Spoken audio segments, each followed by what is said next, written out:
Are you asking me or telling me? Oh, girl, I'm just sitting here trying to look at my schedule and make sure I'm right. Say schedule. We are not, look, Mr. Picard. So Captain Picard. So yes, Terry, you got next. Okay. Good evening, everybody. I'm here to introduce, again, I'm Terri Johnson. I'm here to introduce one of the sweetest women that I know. Last year at October's Christmas Book Lovers Retreat at Simmons and I shared a table where we were selling our book.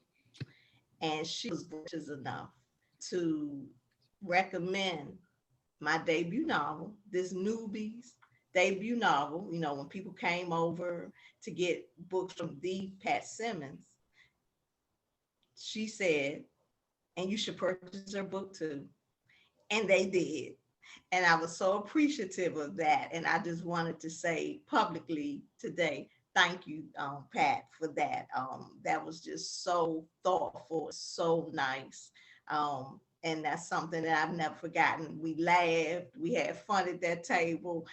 You know, Pat has several alter egos. And I mean, she's just a fun loving person.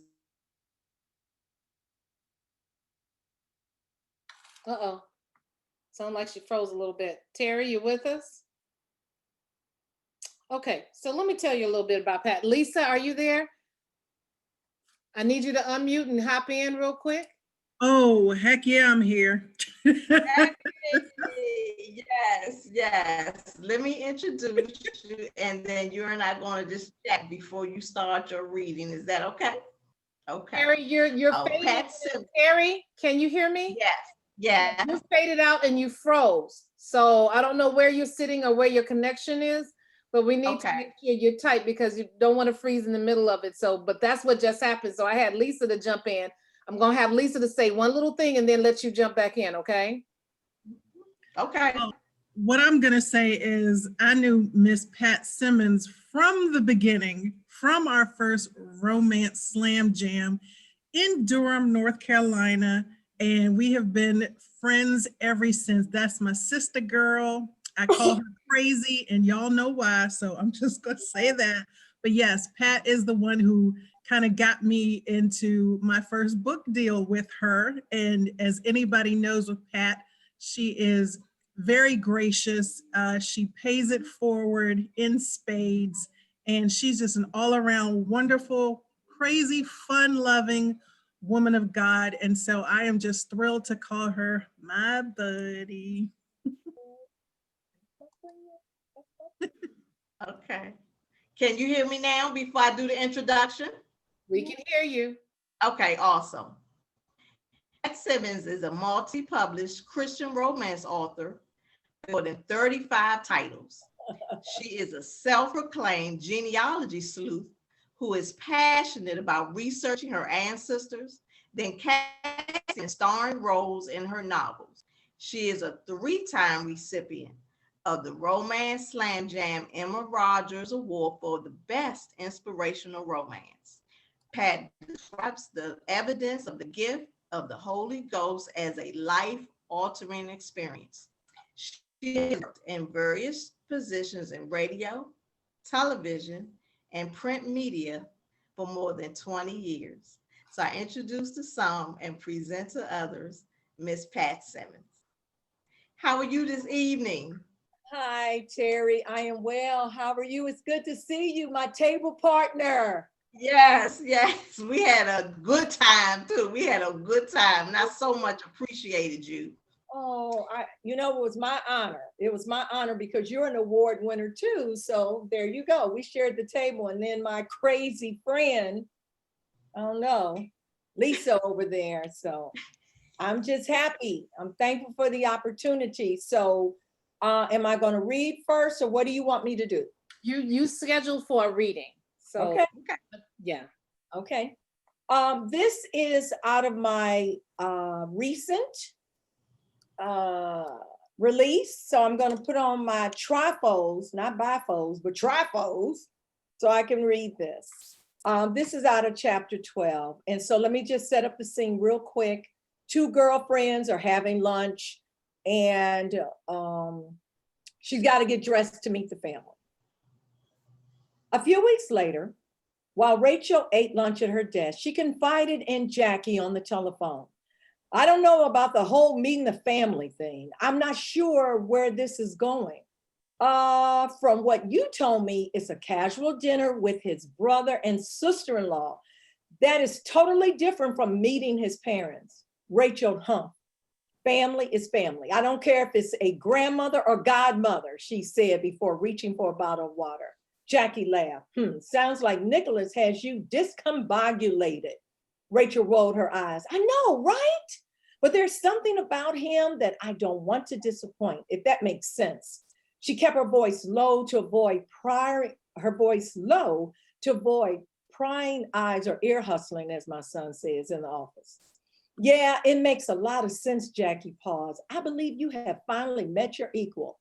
Jackie spewed water and quickly grabbed napkins from her desk drawer to dab at the mess. Girl, you were so off base. My equal, he's a minister and I'm no saint. She rubbed her forehead. Can't figure him out.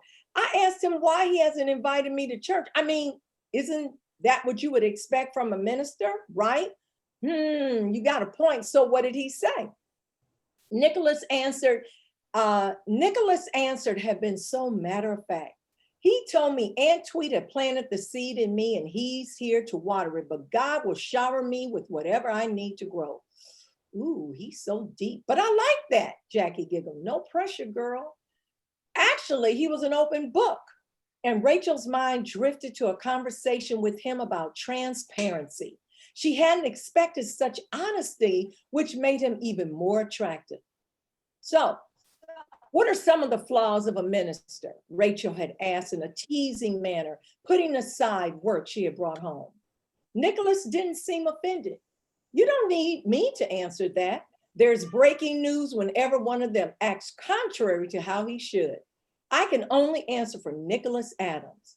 She nodded. Fair enough. So what's your vice? Patience.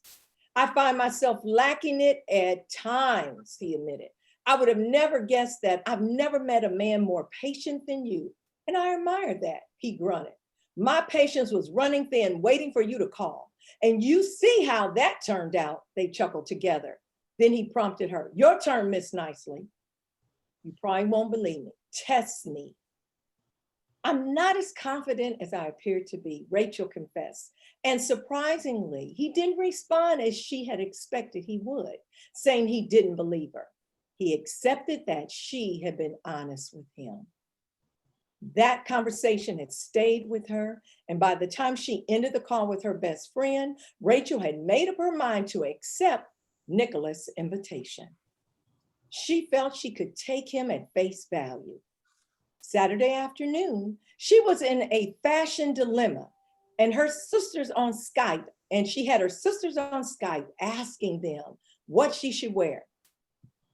This is definitely a first if you need advice from us, Kim laughed. Let me mark this on my calendar. Tabitha snickered too, but brainstormed with her. Sis, you got this. You've always dressed the way you feel. So what mood are you in? Fun, carefree. No, her sister said in unison, shaking their head. Leave the stilettos and the thigh-high dress at home, Tabitha advised. Tone it down to little jeans, blouse, your hoop earrings. You'll be fine. Okay. Rachel took their advice. Got to go. Love you. She sent kisses and signed off. So I call myself, timing myself, Terry, how much time do I have left? You had 8 minutes. Yep. Well, you're gonna read something else, or you want to chat a little bit? It doesn't matter. So my audience knows about Nicholas and they know about Rachel, and we can take it from there. Okay. What as far as your writing, Pat? It's so many things, Terry. Things I hear in the news, situations, friends.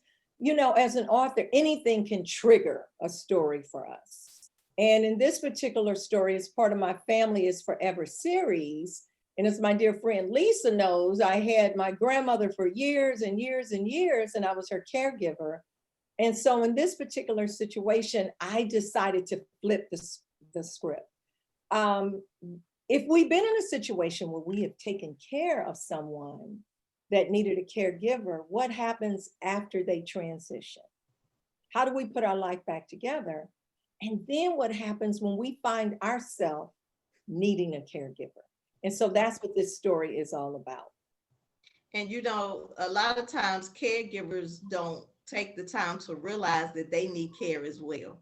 They do. You know, whether it's self-care, whether it's care, you know, coming from someone else. But that is a resounding theme, especially in these times, you know, when, you know, we are physically distant, you know, but we still need that love. We still need that support as well. So I'm glad you said that. And I've read the book as well. And I wanted to let you know that my book is coming out on November 17th.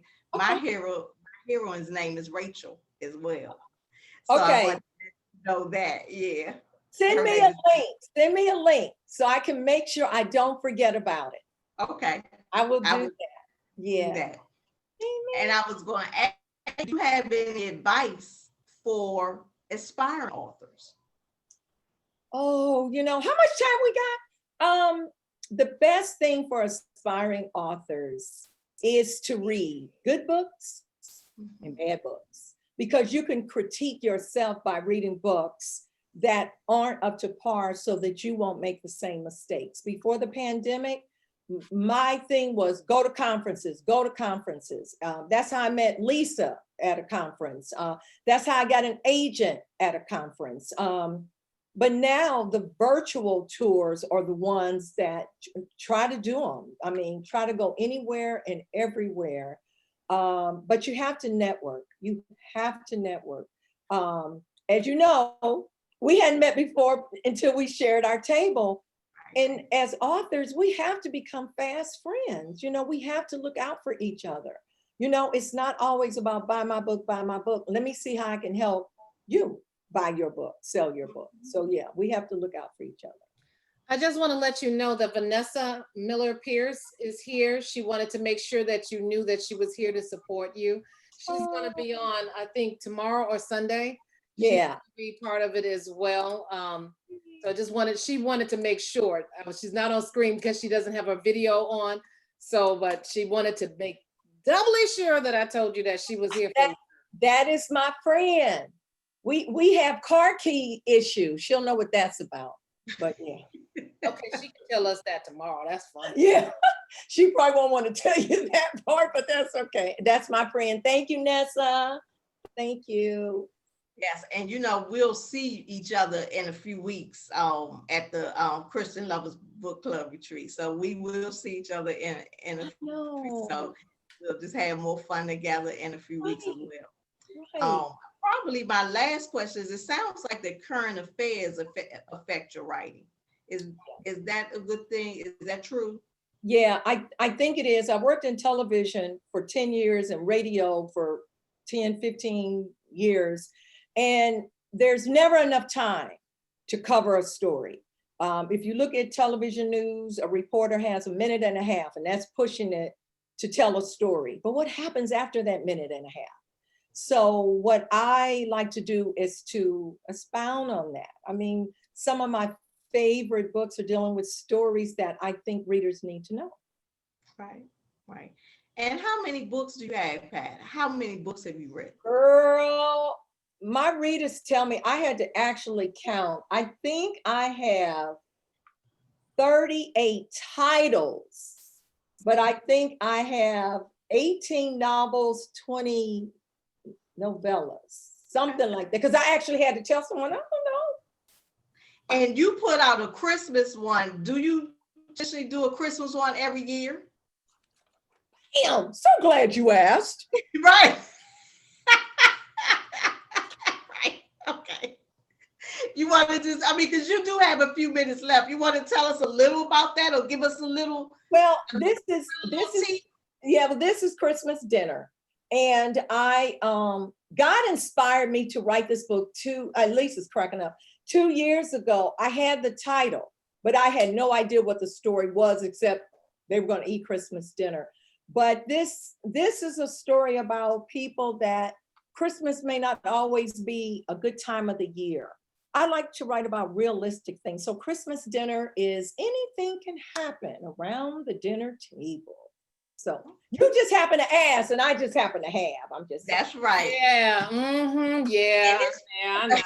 And it's funny because I have in my cell phone, I have like titles, just some titles listed. I don't know what it's going to be about either, but I do that too. I just list some titles that I like, and then I'll try to fit a story around that title. So I'm glad you said that, you know, it was not just me. See, it's not, girl. We table mates, okay? We feeling each other.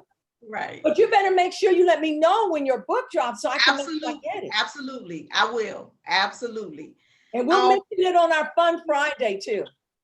Okay. Where can we find you? Where can we find your books? Well, my books are, my latest books are in the bookstore if you want to get out in the pandemic and buy a book, but you can always buy it on Apple, Barnes and Nobles, Amazon, whatever. And if you want the links, just go to my website and click on books, and all the links are right there on that page. Okay. You want to give us your social media? PatSimmons.net. If you put in PatSimmons.com, you're going to get Patrick from the Doobie Brothers. I just want to make that distinction that I do not know any music, but we share the same name. Okay. So it has to be .net. Okay. All right. All right. Well, we thank you. Is there anything else you want to share real quick, or you good? I'm just so excited that Lisa, my dear friend Lisa, has been able to pull this off. And I want to say thank you to everyone that has supported her, that is working with her. I appreciate you guys, and I appreciate Lisa. She is the one, if she's gonna make it happen, she's gonna make it happen. And so I'm glad the tribe is here. Lisa, yeah, Lisa is bobbing her head. And thank you, Terry, for just agreeing to interview me, and everyone that's out there. And I did see a note from Marsha saying I'm crazy. I don't know where she got that from. Don't know. But but I do believe in having fun. And yes. So I love my sisters in Christ. I love my sisters just totally. And I just appreciate you. Looking forward to reading your next book. And whatever else you want to ask me, you can, because I have a half hour or 15 minutes. What do I have, Lisa? What? You're actually wrapping up because it's about Terry's about to do her thing. No, I have a half hour. Okay.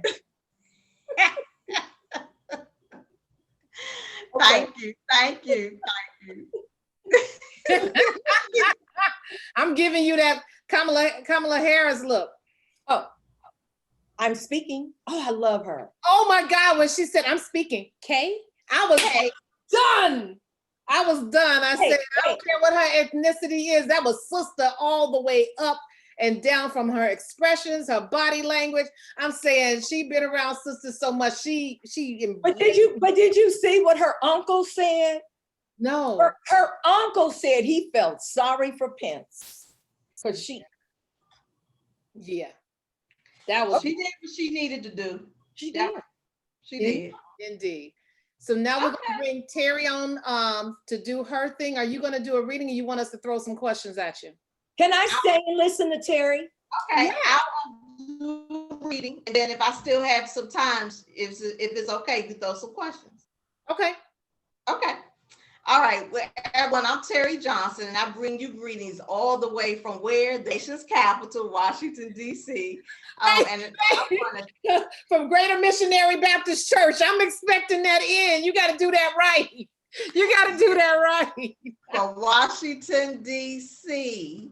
And I want to thank Naleighna for everything that she does for us, for everything that she does to support the authors, and actually for pulling off this virtual cavalcade during this pandemic. So tonight, I'll read from my debut novel, Faith Alone, won the Romance Slam Jam Award for Best Inspirational Romance. And it's been optioned to become a movie. So we're excited about that. The story is based in Washington, D.C., And it's the story of 42-year-old Lachelle Jackson. She's living her best life until a tragedy occurs. Then we watch her lean on her faith while navigating life storms. Okay, I'm going to get started. Shell, I'm home. Once he turned the corner and saw me laying on the couch, he belted out, I'm just a bachelor looking for a partner. Brian wiggled his arm rhythmic hips and began moving toward me as though his alter ego's name was Be Fine, because he was fine. All 5 feet 9 inches of him. I forced a smile as he fumbled with the buttons on his shirt. Alexa, he called out to our echo, play Genuine's Pony. The whole time, his eyes remained on me. But right before he reached me, he shouted, ouch! He picked through the carpet, then held up the push pin that had stabbed his hand. I couldn't help but laugh. Luckily, you only stripped for me, baby. Come here and let mama kiss the boo-boo. Alexa, turn it off. My entertainment for this evening is done. Brian took off his shoes and laid down with me. We loved this couch. It held the 2 of us comfortably. I snuggled on his chin. This was my sweet spot. After a few moments, he said, usually my striptease act cracks you up. You okay? I'm okay, I lied. As he rolled away from me and sat up, I shouted out, Brian, I'm pregnant. I stopped at the drugstore on my way home and picked up a pregnancy test so that we could take it this evening. I knew you would want to be with me. We took a deep breath, then another long exhale before he pushed himself up off the couch and picked up his shirt. The way he leaned against the wall and rubbed his eyes, I knew he was thinking. Then after what felt like too many seconds, he said in the most respectful tone, what happened to you almost 25 years ago won't happen again. Doctors know more now and medical technology has advanced. But I could die, I said through tears. I'm 42 years old. I have a history of high blood pressure and a baby that he didn't let me finish. Look at me. His voice was so gentle, full of love. His touch was the same as he wiped my tears. No one is dying. No one. Shell, you married a man who will stand with you through the storms of life. We have each other and God is on our side. Brian wiped more of my tears away and moved my natural curls out of my face. When he kissed me, I really thought that everything in my world would now be all right. So that's a snippet from Faith Alone. Oh, look at Pat. Pat looked like, oh, she got all the feels, all the feels. I'm feeling you, girl. Okay, so throwing some questions at you. Any tribe members have any questions for Terri besides me? Because you know I'm gonna always have some questions. So I'm gonna start off with the first one. You recently became a series writer for the Knights of the Castle. What was that process like for you? Well, I am one of the writers in the Knights of the Castle series. I am the last book of 9. So I'm book 9, which releases on November 17th. So that process, it is all about ensuring that the characters, the framework, the formula, everything for the whole series stays intact. That we can put some characters from other books into, you know, books 1 through 9 in order to give that series feel, but there are no cliffhangers, and you do not have to read one book in order to understand what's going on in the other book. So they are standalone novels, but it is a series, and they do flow with some of the same characters. So the process was, it was new for me. It was different, but it all worked out. The book is being read now by beta readers, so we came through the process. So I feel good about that. Yes, I really feel good about that. Michelle Sims and I co-wrote the book, so that was a nice process as well. So. Yeah, it's different. I mean, this one had more co-authors than the first one. And we did that sometimes, and that became a teamwork. So it was a lot of people in the tribe that kind of jumped in to do the things that they needed to do when every book has somebody else's touch on it. So I really learned a lot with this because I wasn't trying to pull out my hair on this one or end up like I was with the first series where I was like, we don't want you like that. We don't want you like that. Not at all, not at all. So any other questions from other tribe members? Lisa?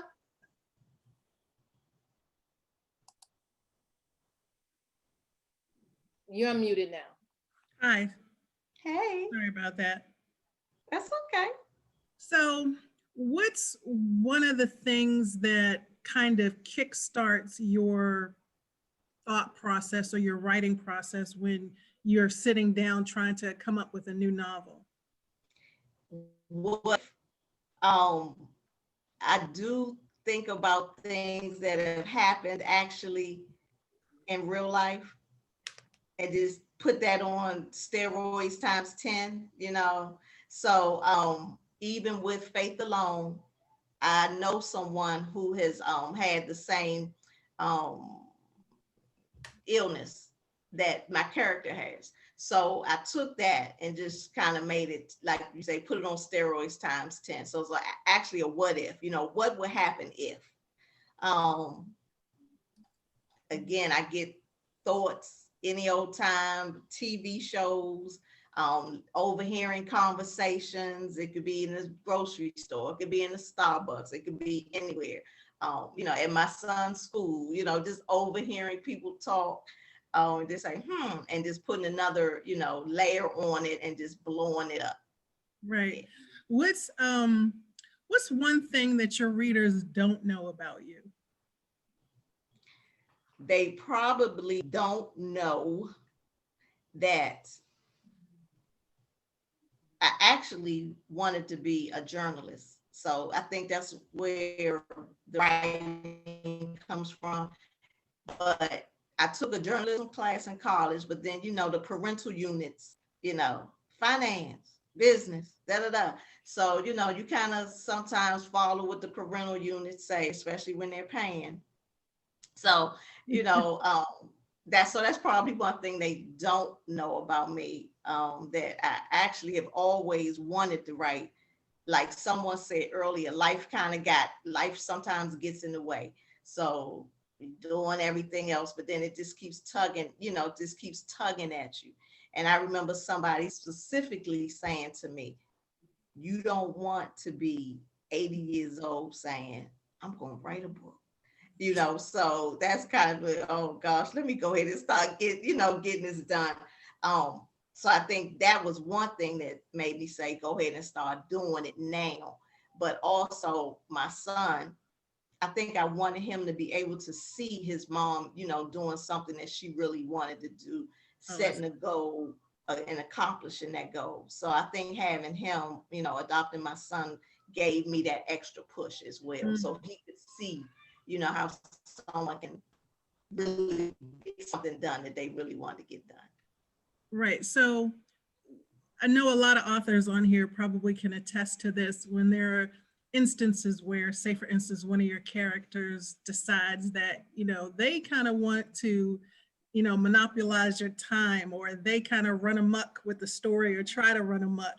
I remember Lisa Wisdom was saying, you know, hey, there have been instances where her character just kicked in and refused to let her go to sleep until he got his story on paper. So has there ever been an instance for you where one of your characters was just like, yeah, I need you to listen to me right now? Absolutely. As I was writing Faith Alone, a character that, okay, let me just say this. I seriously outline. Now, what I've learned to do is not to become a slave to the outline. So this character, he wasn't in the outline at all. No way, shape, or form. Just, you know, the story he just wasn't in it. So this new character kept talking to me and kept talking, and I, you know, created a space for him. And now in the sequel to Faith Alone Switched, he's one of the main characters now. So you just have to go with the story and let that creative process take hold, because like Brian Smith was saying earlier, sometimes it's just that creative process and you just have to let it go, and you have to just, you know, throw up your hands, just write what your characters are telling you to write. Okay. Just one more quick question. Has there ever been a time where, like, say for instance, what was something that you thought before you became a published author that you realized after you became a published author that it wasn't quite that way? Child, That down there going. People think writing a book is like, I don't want to use this word easy, but you know, like it's so easy, and you just, it's not easy. You do have to put in the time. What I do know and I've learned is that the more you write, the better you become. So if you really want to become a good writer, you have to write and you have to read. Just like Pat Simmons says, you do have to read. So you do have to put in the time. So I would say that it is the time that needs to be, you have to put it in. So I would say that, and that it's not easy, but it's worth it. And I love this community of writers and readers as well. So that has made it all worth the while. Awesome. Indeed. So we're going to wrap up this segment for Terri and Pat, who are just, Lisa, you have any parting words for Pat? Girl, I see you on the cell phone. Peace out. Peace out, Pat Simmons. I love you guys. Bye, Terri. Bye-bye. So our next up is Ines Johnson. She's the last of our chats this evening.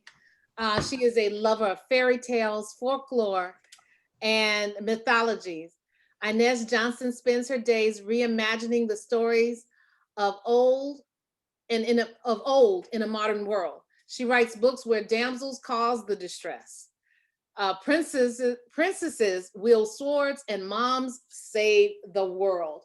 I am so honored. Let me tell you, this woman has done phenomenal things. People don't understand.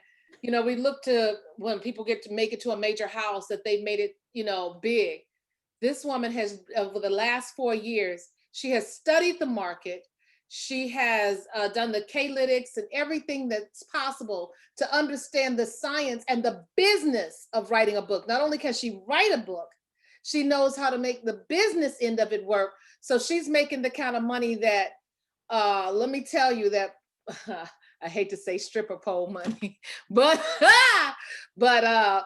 she is who I aspire to be as a self-published author, because the kind of sales, the kind of income, you know, I think the major houses are sleeping on her, and she writes in that caliber. She's awesome. So come on up and tell us a little bit. You're gonna do a chat or a reading? A reading, but now I'm kind of choked up. Oh my God. Oh Thank you so much. Those were such kind words. Thank you. Quite welcome. Your choice. You can chat. Okay. Well, I was going to do a reading. Okay. If you do have any questions, please don't hesitate to ask them. Yeah, I have been at this for a while. I come from television. So a strength in that is that I do write fast. Yeah, that's my latest book. That's a very naughty book. I wasn't going to read from that book because I wasn't sure if I know it's late at night, but it's a very, very naughty book. But I come from television. I come from children's television and documentaries too. And now I write these really steamy books. But that that is meant for me to be able to write really fast. When I came into this industry, I didn't know you weren't supposed to do more than one book a year. I was like, well, I'm used to writing 13 scripts every 6 months. I can write a couple books in that time. So that's one of the things that's really helped me to get to the income goal that I am at, is that I can write very quickly. One of the very first books that I put out, one of the books of my heart, there's this book called Pumpkin, a Cinder Mama Story. I love that. I know it's one of my favorite books in the whole entire world. One day, shortly after my divorce, my 2 kids and I were at a farmer's market, and there was someone was canvassing, this really handsome gentleman was canvassing for votes to become some, local city council office or something. He was really cute. And I freshly divorced, and I was like feeling myself. I was like, he's chatting me up. And then here comes my son. What you doing talking to that man? And of course, I'm thinking to myself, yeah, right. Like, he's gonna want to hang out with a single mom. Yeah, that's never gonna happen. So that night I went home and I reimagined that whole scenario. And that's what became the love story of Pumpkin, where a single mother got a second chance at her fairy tale prince. And that's what the whole series of the Cinder Mama fairy tale stories are about. And this is the first chapter of Pumpkin, a Cinder Mama story. OMG, Pumpkin, you even drive like a prude. Pumpkin Tavares allowed the condensation in the Tom's voice to roll off her back. She may not have had a date in a little while. Okay, in a long while. In any case, she certainly wasn't taking driving advice from her cousin, who spent most of her time in the back seat of cars while they were parked, somewhere off-road, late at night. Next time, we need to catch a cab, Latom said from the back seat of Pumpkin's car. Agreed her sister, LaRon, who sat in the passenger seat. Pumpkin raised a dubious eyebrow at the empty threat. Cab drivers expected payment. They also sported those handy off-duty signs on top of their cars.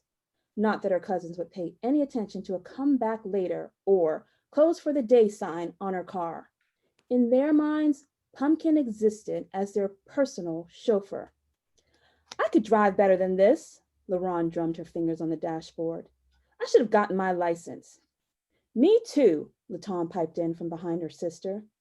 Well, there wasn't anything stopping them now, except the convenience of being a backseat driver and not having to take any responsibility. What did you say, Pumpkinhead? Said Latom. Pumpkin opened her mouth. Her lips flapped like a fish out of water. No air going in or out. She hadn't just said that out loud, had she? Latom glared at her in the rearview mirror. Pumpkin's eyes slid away and onto the baby Latom bounced on her lap. Yes, on her lap and not in the car seat. I really wish you'd strap him in back there, Pumpkin said. Little Rico stood on his mom's lap. His chubby fingers played with the automatic window button, watching it magically go up and then down. A few miles back, he'd gotten the glass down enough to stick his head out of the window, like a little dog, with tongue hanging out of his mouth and all. It kept the fussy baby quiet, but then a cop pulled into traffic and, from her driver's seat control panel, Pumpkin put the window on lockdown. He's in the back seat, Latom let Larico loose on the floor. When we were kids, there were no laws about car seats. That's right, LaRon chimed in from the passenger seat. Her eyes skimmed dot matrix perforated forms. The government is all up in Mama's business nowadays. With the attention off her, Pumpkin decided not to point out how these suggestions became laws after the deaths of many children. She'd never win the argument.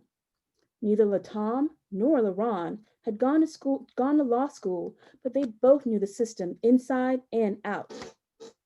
Instead, Pumpkin focused all her will on the car in front of her to move the last few feet forward so she could break free of the gridlock. The sounds of the late afternoon traffic assaulted her ears.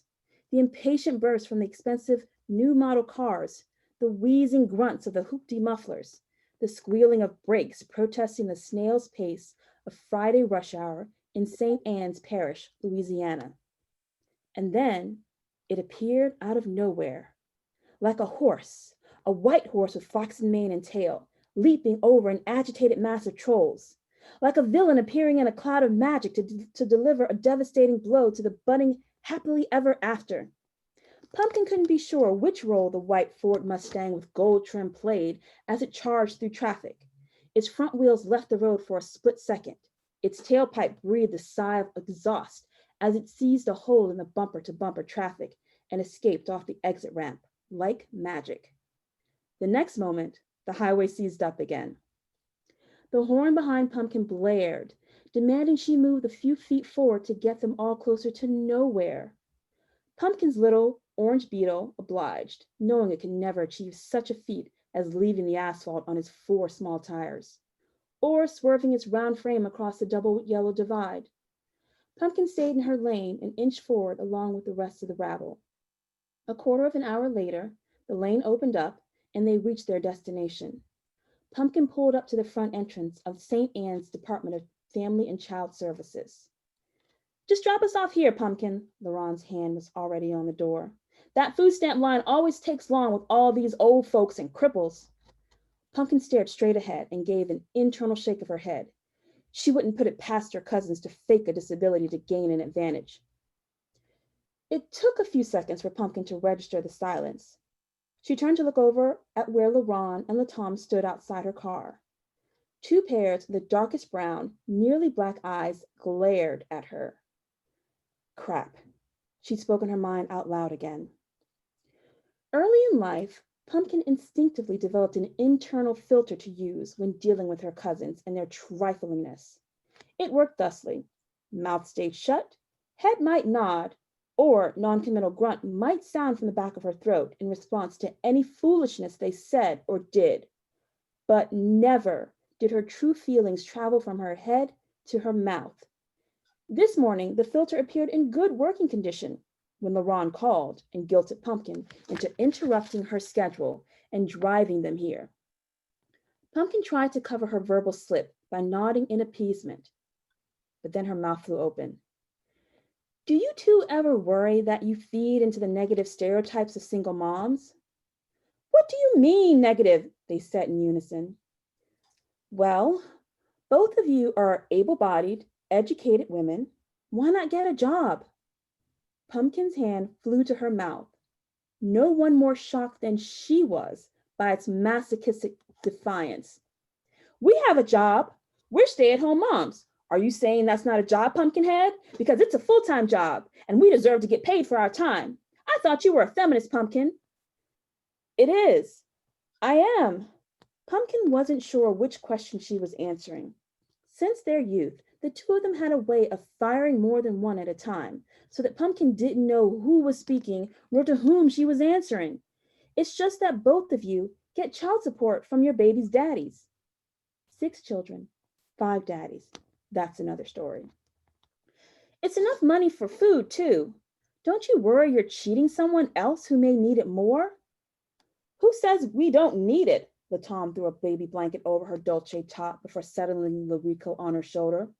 We want the best for our kids. LaRon's Jimmy Choos tapped the pavement in annoyance. Mama, the voice came from the back seat of the car. Pumpkin turned to the face of her 8-year-old son, Seth. For both the duration of this conversation, as well as the duration of the ride, Seth's face had been buried in a chapter book. Mama, I have to use the bathroom, he said from his booster seat in the back. Now, technically, 8-year-olds didn't have to sit in boosters, but Sethy didn't quite reach the seatbelt's shoulder strap yet. And admittedly, Pumpkin was a card-carrying, licensed to hover, helicopter parent. She turned to her cousins. Could you? They both rolled their eyes in annoyance, as if Pumpkin hadn't left work early, yanked her son out of his after-school routine, and scrambled across town to help them run an errand during rush hour. LaRon made an impatient gesture to Seth. Fine, she said. Thank you, Pumpkin said. I'm just going to park and be right in. 10 minutes later, Pumpkin found a spot and headed back towards the building. The St. Anne's Defects building loomed imperious and menacing in the cloudy sky. Time and the elements had faded its facade to a pale shade of brown. Its shadows blotched the countenance of the women ushering their children in and out of its doors. Unlike LaRon and Latom, who typically skipped up the steps, these women looked daunted, despondent, demoralized as they entered the building. No one took pride in turning to the welfare system. Pumpkin watched one mother exit the glass doors, one child in her arms, another walking beside her. The little boy walking alongside her reached out and took his mother's hand in his own, a smile on his lips, unwavering trust in his eyes. Pumpkin felt the jolt that halted the mother's steps. The love that passed between the two reverberated in the air. The determination that lit up the mother's eyes was palpable to any witnesses. Coming down the steps, the family passed a table. The red and white banner strung across its front read, "Preston Whitley for mayor." Pumpkin saw the light in the mother's eyes dim under the scrutiny of the two women stationed behind the table. They handed out flyers to passersby, but their manicured hands retracted as the mother and children neared. One woman looked down, wrinkling her nose at the mother's worn shoes. The other woman flipped her highlighted hair over her shoulder. The gleaming ring set on her left hand sparkled. The light from the ring must have caught the mother's eye because the woman winced. She reached out her left hand, all fingers bare, and pulled her son closer to her. As the family passed by Pumpkin, the mother glanced up, a brave front on her face. Pumpkin offered her a smile. She'd been in that mom's shoes, a young mother, alone in the world, wondering where she and her child's next meal would come from. Eyes cast down when approaching home, fearful of a notice on the door. Pumpkin had hated walking up the defect steps as a child, certain a mark was being stitched into her hand-me-downs. The clothes Pumpkin wore now were purchased off the rack with her own money. Her shoes weren't designer, but they were brand new. Though she was now a self-sufficient woman, Pumpkin often feared people would spot a scuff or scrape left over from those years. "Excuse me." Pumpkin turned and stopped in her tracks, not because of the near collision, but because of the Adonis who stood before her, tall and lean with dark, thick curls atop his head. But it was his eyes that arrested Pumpkin. They took her back to her teen years, watching Donnie Simpson on Video Soul, or further back to Smokey Robinson doo-wopping with the Miracles. They were a pale gray, and he smelled edible, like fresh-baked butter croissants sprinkled with earthy spices. "Excuse me," he repeated with a slight southern drawl that was more refined than lazy. He prolonged his vowels just enough to let you know he was southern, but the consonants he pronounced perfectly. "Are you Heather?" And of course, he was looking for someone else. "No, my name is Malika." He looked at her and squinted. Then his eyes rolled past her up the steps of the defects building. "Oh, sorry, I thought you could have been one of my volunteers." He stepped away, clearing his path to the entrance. "I thought you could have been one of my volunteers?" Pumpkin looked beyond him to see a voter registration table. "I thought you could have been one of my volunteers?" Part of her knew she should simply walk into the defects building to find her cousins and her son, because who knew? LaRon and Latom could have left him to go to the bathroom by himself and just forgotten about him. Again. But another part of Pumpkin smarted. He'd taken one glance at her, paired it with her Ebonic consonant-rich name, added it to her current location, and come away with an incorrect assumption. "You know, I could have been yours," she said. He turned back.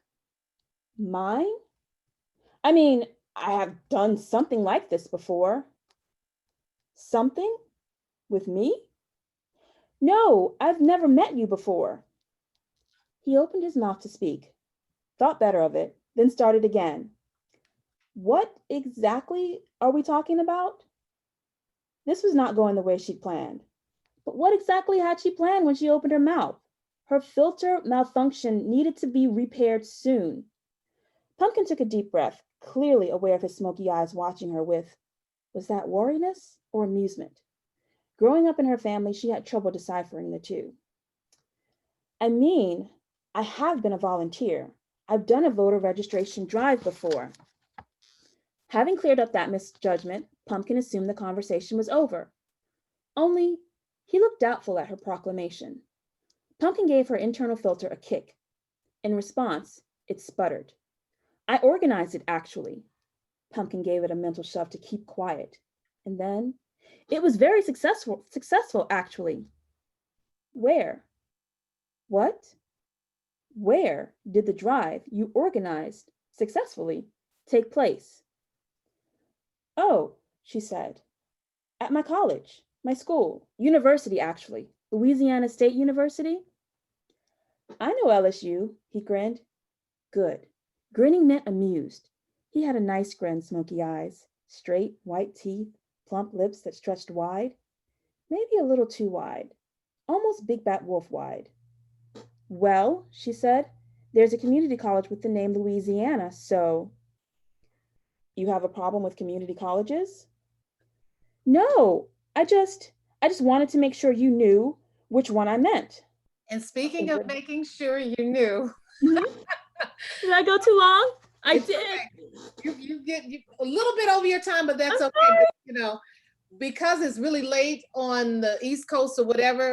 It was a 10-minute reading. You went over it, but it's good. I wanted to break you at a good point though, because it was very exciting.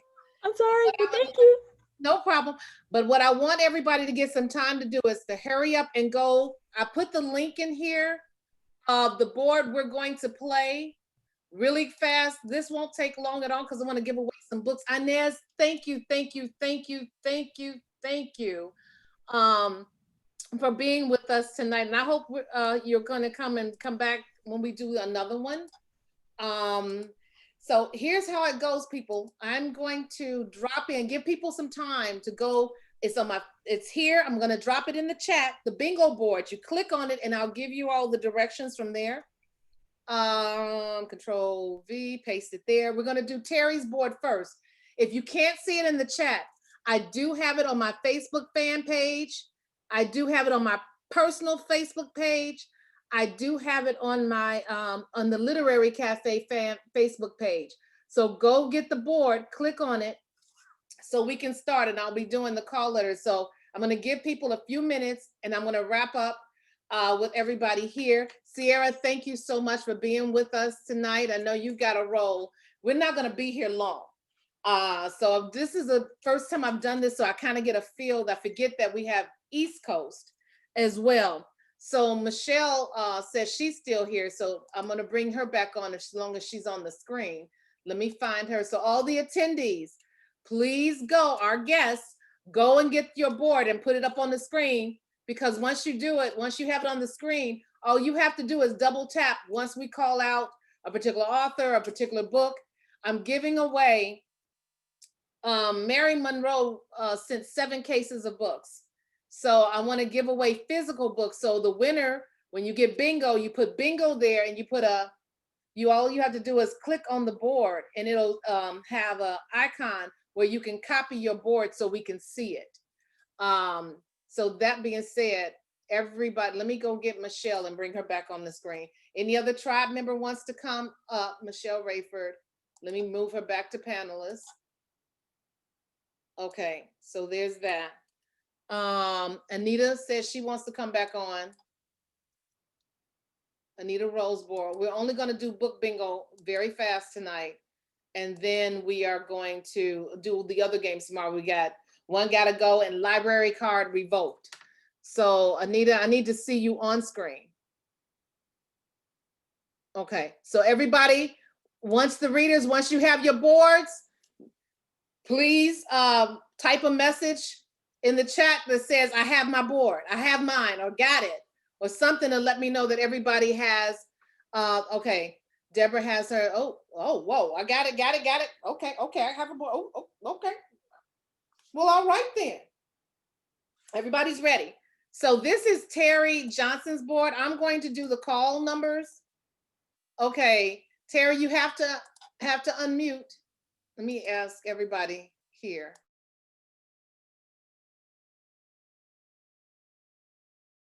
I muted myself. Ask to unmute, ask to unmute, ask to unmute. Okay, so now Once you are a winner and you have this little thing, and I'm going to show it to you. Let me put it on the screen.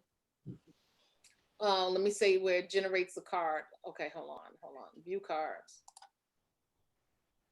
Oh, wow. That's deep. Let me find a full screen, not the call letters, but let me show you what it looks like. Did I put it in here? I'm going to put the link here again. And I'm going to show you what it looks like and show you where to tell us when you have bingo. So I'm going to put this, I'm going to share my screen so you can see it. Okay. Generate card. Okay, so let me share my screen. And it says here, when you click that link and you go here and it says generate card, it's here, okay?